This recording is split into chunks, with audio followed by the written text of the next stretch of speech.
They told us to stay quiet, to keep smiling while we broke inside, to chase success, even if it meant losing ourselves.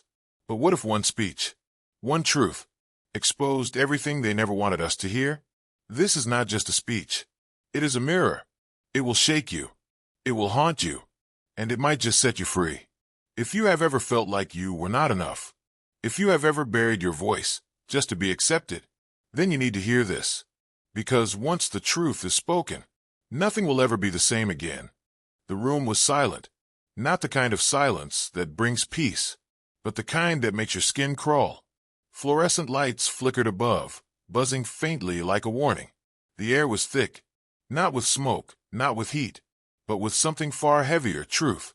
People sat frozen in their chairs, their eyes wide, their hands clenched, their breaths shallow, because they knew something was coming, and they would not like it. I stood in the center, heart pounding, palms damp with sweat. I could feel the weight of every gaze pressing into me, judging, waiting, hoping I would stay silent. But I could not, because silence was the real betrayal. So I took a breath and spoke. You call it success, I said, but it is built on fear. Murmurs stirred. You call it discipline, but it is control. A man in the front row shifted uncomfortably. Another looked away. You applaud hard work, but only when it fits your mold. You praise sacrifice, but only when it serves your goals. No one moved. No one blinked. You tell us to follow dreams, but you choose which dreams are allowed. You say everyone is equal, but you punish the different. A woman in the back stood up, then sat down again. I saw the cracks forming, in their expressions, in their pride, in the fortress they built around comfort. You want ambition, I continued, but not if it questions you.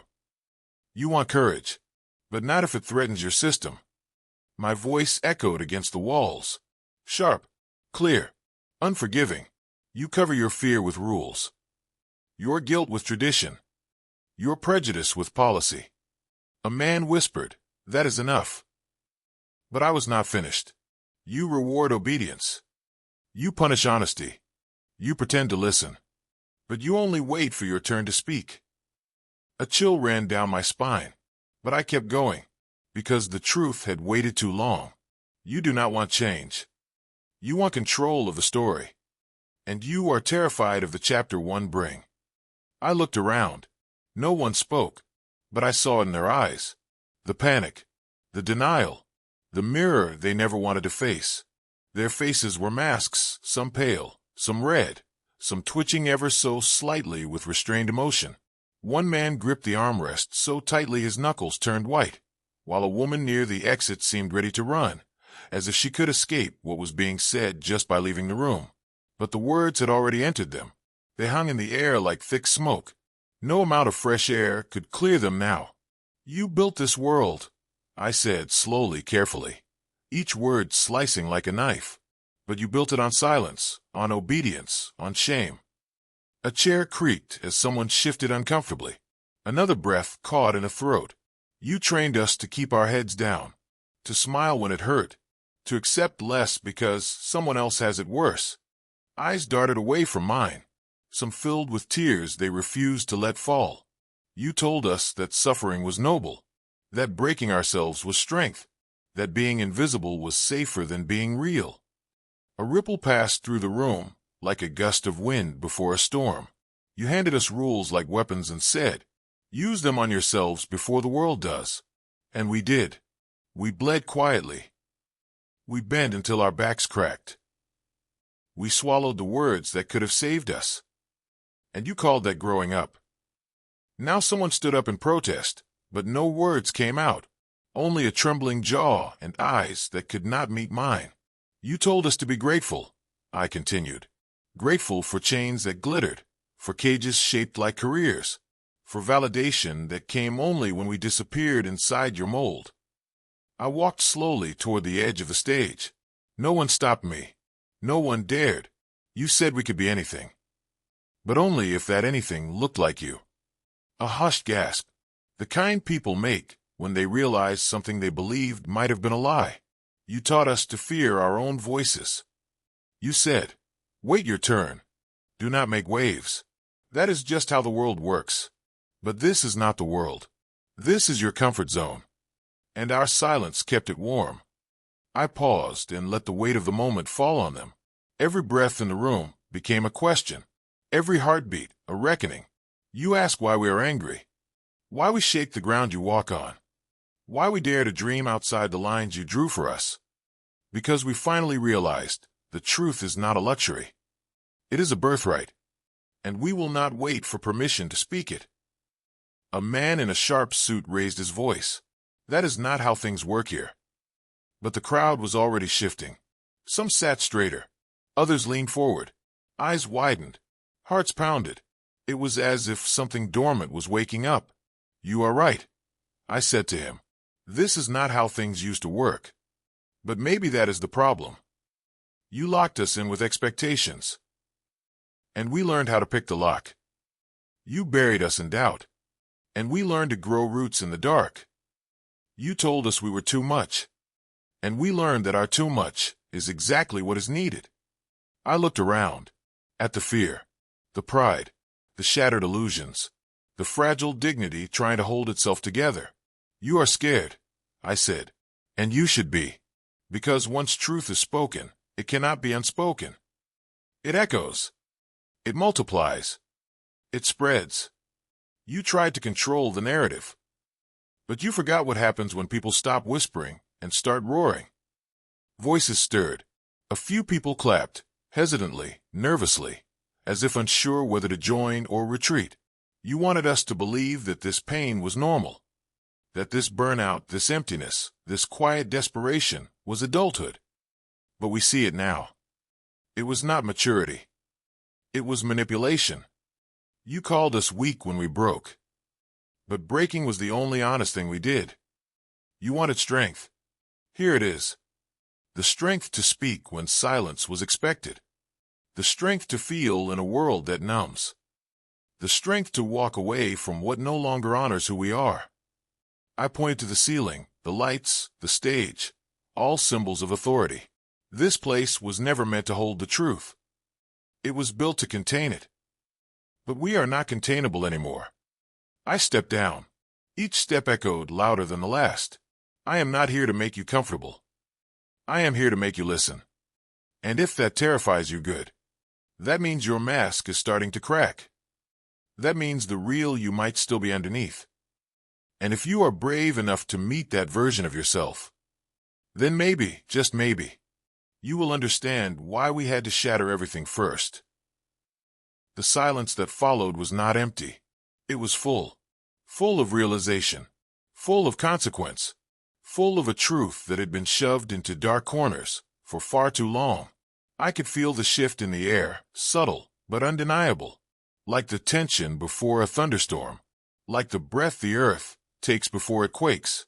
Some sat motionless, eyes glazed over, not in ignorance, but in awakening.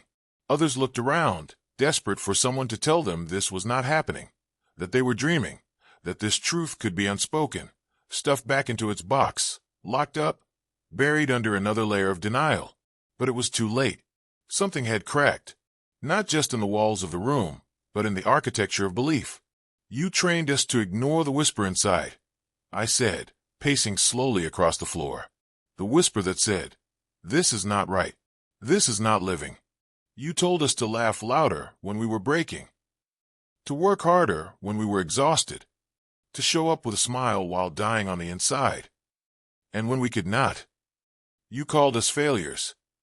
The word failure hung heavy in the air, drawing out shame from decades past, from childhood report cards, from job reviews, from broken relationships where someone always said, you are just not trying hard enough. But we were trying, I said, voice tightening. We were trying to survive in a world that asked us to kill parts of ourselves just to be accepted. And that is not life. That is performance. The walls seemed to lean in, listening, judging, mourning. You covered cages in flowers and called them opportunity. You branded burnout as passion. You celebrated perfection, but never healing. Someone coughed, not to interrupt, but because their throat caught on the truth. You said, grow up. But growing up should not mean giving up.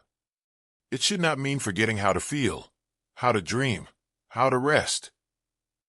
You want resilience. We gave you resilience.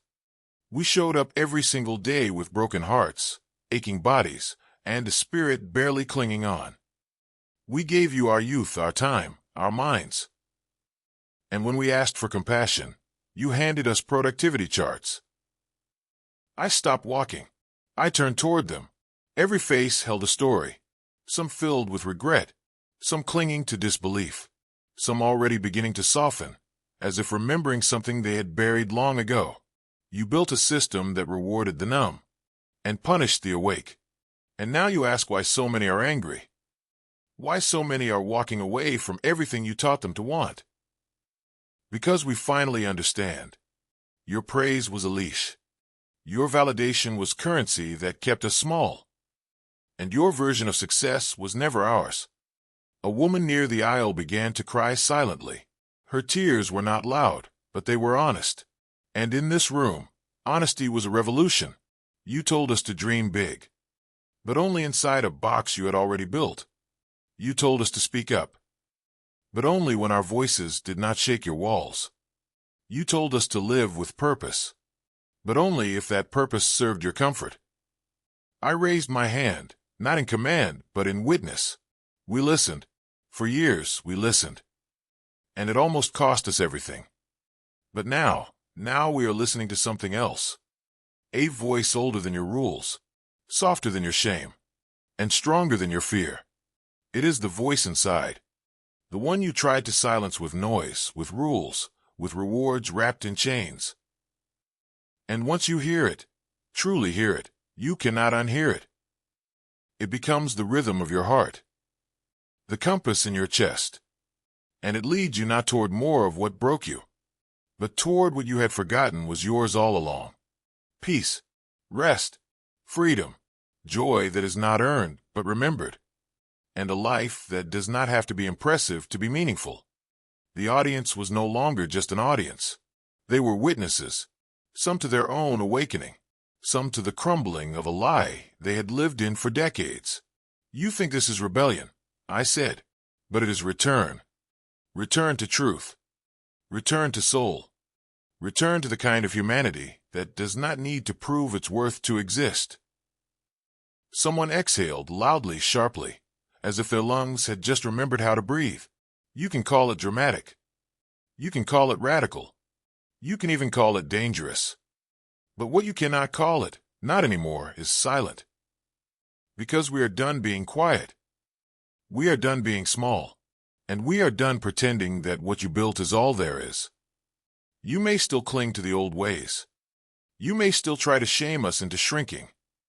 But the seeds have already been planted. And they are growing.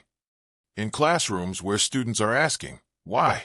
In offices where employees are saying, no. In homes where children are being raised with softness, not scorn. In hearts that are learning how to beat without apology.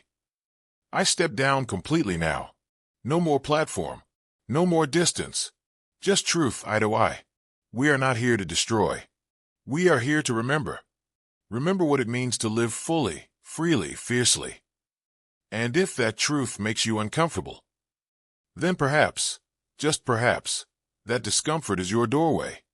Not to power, not to pride, but to healing, and to a kind of strength you have never known before. A stillness settled over the room, but it was no longer laced with fear or tension. It was reverence, the kind that only follows a moment of undeniable truth.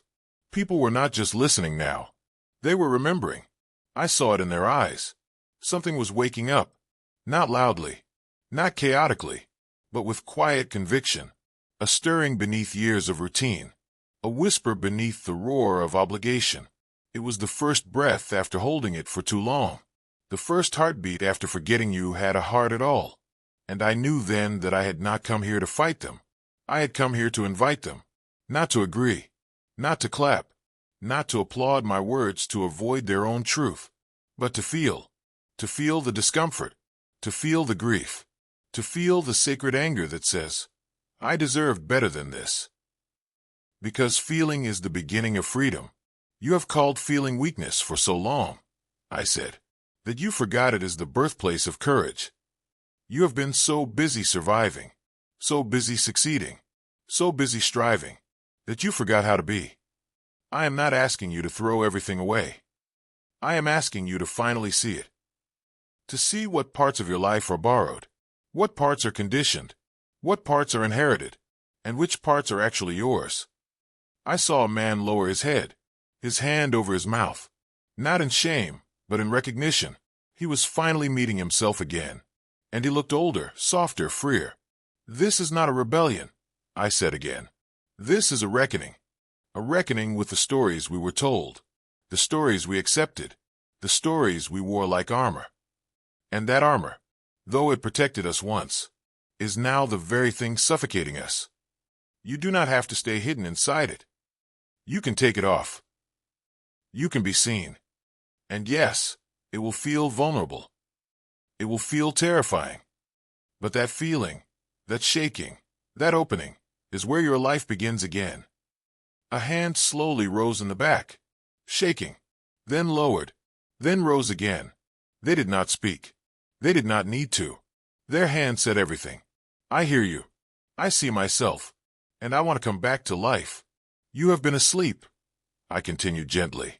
Not because you were lazy, but because numbness was the only way to survive what you were never allowed to question. But now you are awake, and you cannot go back to sleep. Not after this. Not after hearing the voice you buried. Not after seeing the light you dimmed. Not after realizing that everything you thought was wrong with you was just everything right about you that the world could not handle. You were never too much. You were never broken. You were never the problem. You were the truth, and they called it dangerous. The walls that once seemed so cold and hard now felt small, insignificant, as if truth itself had outgrown them. I am not here to shame you, I said. I am not here to condemn you. I am here to remind you that deep beneath your fear, beneath your conditioning, beneath your image, is a self that still remembers what it feels like to be free. And that self, it is still there. It never left. It is the part of you that cried as a child when the world told you to toughen up. It is the part that asked questions no one would answer. The part that wanted more than just survival. It is the part that never stopped dreaming, even when dreaming became dangerous. You do not need anyone's permission to return to it. Not mine, not theirs, not the world's. Because truth does not require approval. It only requires your willingness to feel it. And at that moment, the atmosphere changed completely. What had begun as resistance was now surrender. Not the kind that makes you weaker, but the kind that makes you whole. A quiet strength moved through the room. No cheering, no loud applause, just people breathing again, like they had not in years. You thought the truth would break you, I said softly, but it is the lie that was killing you. And now you are finally free. And freedom, I said, stepping away from the center, is not a moment. It is a practice, a choice, a remembering, every single day, that your worth was never up for debate. And the moment you stop living someone else's story, you begin writing your own. The lights above flickered again, but this time, no one noticed. They were no longer looking up. They were looking within. They were looking within, not because someone told them to, not because it was a trend, not because they were forced into it, but because something had cracked open, something raw and real that had always been there, buried beneath layers of performance, survival, and silence. There were no fireworks, no roaring crowds, no victory music playing in the background. There was only breath, and in that breath was the beginning of something sacred, not a revolution on the outside, but a return to the self on the inside. People who had once sat with their backs straight and arms crossed now leaned forward, hands open, eyes blinking back tears they had long forgotten how to release. The kind of tears that did not come from pain alone, but from the realization that pain was no longer the enemy, that it had always been the messenger, that it had always tried to speak, but had been silenced for the comfort of others. And now, for the first time, They were ready to listen, not just to me, but to themselves. You were taught to fear your own voice, I said, my tone gentler now. To filter it, edit it, shrink it. You were told to be agreeable, to be likable, to be safe. But the truth is not always likable. It is rarely safe. And it is never quiet. You do not need to shout to be heard. But you must stop whispering just to keep others comfortable. I looked around the room, at the man who had tried to interrupt earlier, his eyes glassy, his hands clasped tight, as if holding back years of regret, at the woman who had stood and sat down again, now visibly trembling, breathing through something deep and old that had never been spoken aloud, at the younger ones, wide-eyed, not with fear, but with fire. This moment is not about me, I said. This moment is about you. It is about every time you swallowed the truth in a meeting, every time you laughed when you wanted to cry, every time you clapped for a lie just to keep your seat in the room, every time you said yes while your soul screamed no, every time you felt the weight of pretending to be okay. You are not weak for feeling. You are not broken for questioning. You are not failing for wanting more. You are remembering, and that remembering is powerful.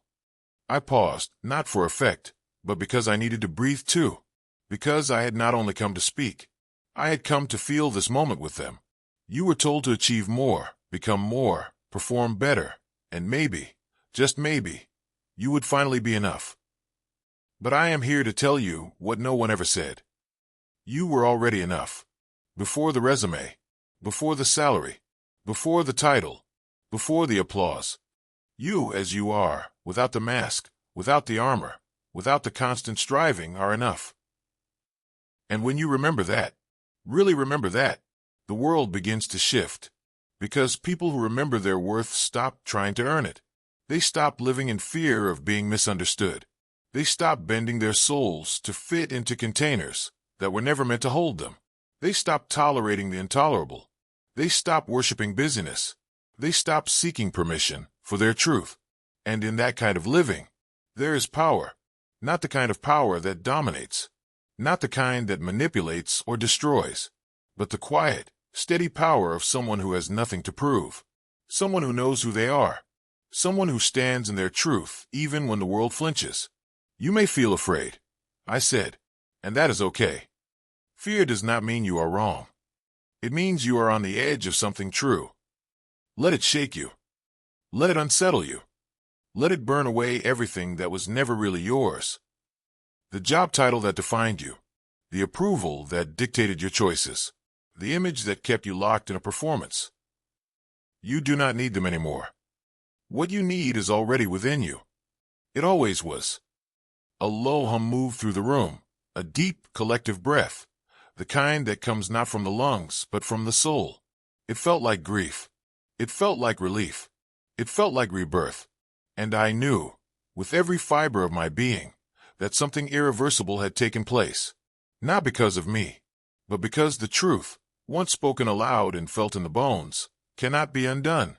You can walk out of this room today and pretend this never happened, I said, my voice steady.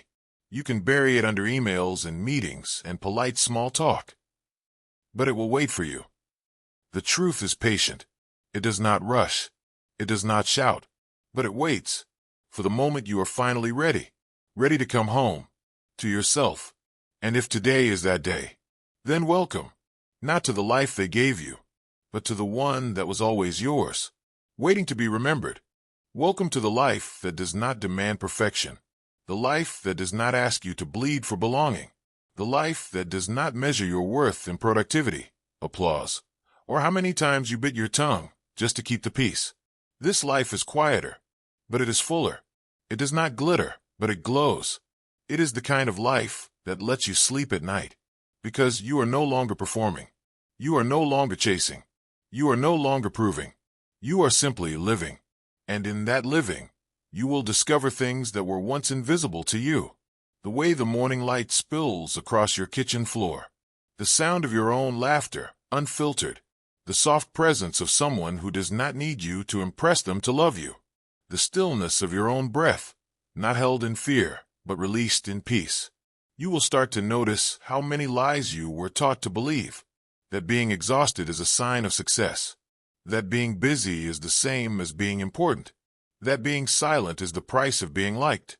You will start to see how much noise you lived with, not just outside you, but within. The constant hum of comparison, the sharp buzz of doubt, the echo of a voice that was never yours, telling you to try harder, smile wider, sit quieter. But something will shift. You will hear those voices less and less, not because they have disappeared, but because you no longer believe them. And when the old world tries to pull you back, it will. It always does. It will offer you shiny things, praise, approval, perfection. It will tempt you with safety, with silence, with staying small.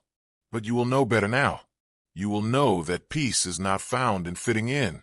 It is found in standing tall, even when your voice shakes, even when your knees buckle, even when the room stares back at you in stunned, uncomfortable silence. Because that silence means they heard you. That silence means something moved. That silence means a seed was planted. And seeds do not shout when they begin to grow. They break. They push. They reach for the light. And in doing so, they become something new. So will you. You will begin to love yourself in ways that once felt impossible. Not in the way they market self-love, with bubble baths and mantras, but with boundaries, with honesty, with the fierce refusal to abandon yourself for anyone or anything. You will walk into rooms and no longer wonder if you belong, because you will belong to yourself. You will stop chasing people who cannot see you. You will stop begging for crumbs of validation. You will stop shrinking when you feel too bright, too loud, too honest, because you will understand now that your truth was never a liability. It was a compass. You were not lost. You were misled. But now you are walking yourself home. And as you do, others will notice. They will feel it. Not in your words, but in your presence. Not in your perfection, but in your peace. They will ask, "What changed?" And you will smile, not because you have a clever answer, but because you finally stopped pretending. You will tell them the truth, if they are ready to hear it. You will tell them, "I stopped chasing the life they said I should want. I stopped abandoning the parts of me they called too much. I stopped living in fear of my own voice. I told the truth, even when it made people uncomfortable. Even when it made me uncomfortable. Even when everything inside me screamed to stay quiet, to stay safe, to stay small. I told the truth. And it did not destroy me. It set me free. You will not need to convince them. The truth never begs to be believed. It simply stands, unapologetically, unmoving. You will walk differently, stand differently, love differently, not because the world changed, but because you did. And that will be enough. Because the truth that no one wanted to hear, the truth that made them uncomfortable, the truth that once made you question your worth, that truth became your doorway, your fire, your freedom. And the moment you walked through it, you stopped living someone else's story, and you began to write your own, not in fear, not in desperation, but in truth, line by line, breath by breath, day by day. You began again. And this time, it was yours. So as I stand here, no longer just a speaker, but a mirror, reflecting back to you everything they tried to make you forget, let me say this clearly, one final time. You are not here to be perfect. You are not here to be silent. You are not here to shrink to make others feel safe. You are here to live, fully, bravely, truthfully, even if your voice trembles, even if the world flinches. Even if not everyone understands. You are here to write a story that is yours, not borrowed, not inherited, not filtered through fear or expectation. Yours. So walk out of this room, not just inspired, but awakened. Walk out knowing that the truth, the one no one wanted to hear, was the one your soul had been waiting for all along. It is not too late.